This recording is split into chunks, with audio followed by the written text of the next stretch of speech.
Et yo les Nakamas, c'est Alexandre, j'espère que vous allez bien les gars. Dans cette vidéo les potos, on va parler ensemble d'un top 5 des combats de Grey dans Fairy Tail. Vous avez été nombreux dans les commentaires de mes derniers tops de combat des personnages de Fairy Tail à me réclamer que je parle de Grey. C'est maintenant fait. Du coup les amis, vous connaissez la chanson à force du coup d'avoir vu mes vidéos. C'est un top 5 qui est donc personnel selon mon propre avis, ma propre objectivité ou du moins ma propre opinion. Donc les amis, je vous laisserai me dire en commentaire si vous êtes d'accord ou pas avec mon top. Si vous avez un top qui est différent, bah écoutez, partagez-le en commentaire. Toute la communauté Fairy Tail de la chaîne, c'est fait pour ça. Si tu kiffes Fairy Tail, les mangas, les animés, toutes mes vidéos en général, ou du moins les concepts que je peux te proposer sur Fairy Tail et d'autres choses, abonne-toi, laisse un pouce bleu, coche la cloche à la fin de la vidéo bien sûr si tu as kiffé uniquement. Et en attendant bien sûr, je te laisse avec la vidéo. Et pour commencer ce classement, on va parler de Grey et de son plus grand rival, Léon. Ils ont été élevés et entraînés ensemble durant leur jeunesse avant de se séparer et de se retrouver par la force du destin. Ils ont tous les deux été amenés à s'affronter plusieurs fois durant le manga, que ce soit sur l'île de Galuna ou durant les grands jeux intermagiques. Grey avait été vaincu sur Galuna avant de prendre sa revanche en lui montrant qui est le patron dans la foulée grâce à de belles combinaisons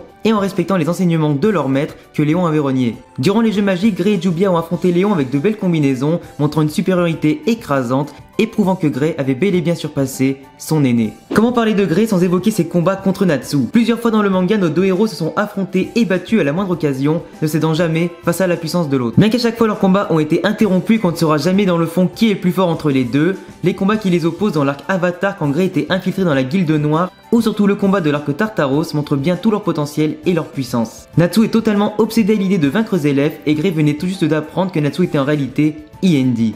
Grey libère son pouvoir de Demon Slayer et Natsu toute sa puissance de Dragon Slayer et de démon afin de se livrer à une lutte intense et sans merci. Erza finit par intervenir pour les arrêter afin de mettre fin à la folie des deux amis qui avaient totalement perdu la raison. On va parler maintenant d'un combat que Grey tenait absolument à gagner face à Rufus durant les grands jeux intermagiques. Grey avait déjà perdu une fois face à Rufus qui utilise une magie constructive tout comme Grey, sauf que lui il n'utilise pas la glace mais sa mémoire. Mavis avait prévu un plan pour la bataille royale du coup des grands jeux intermagiques, mais c'est finalement Grey qui va prendre l'initiative d'affronter Rufus pour déjouer les pronostics et avoir sa revanche.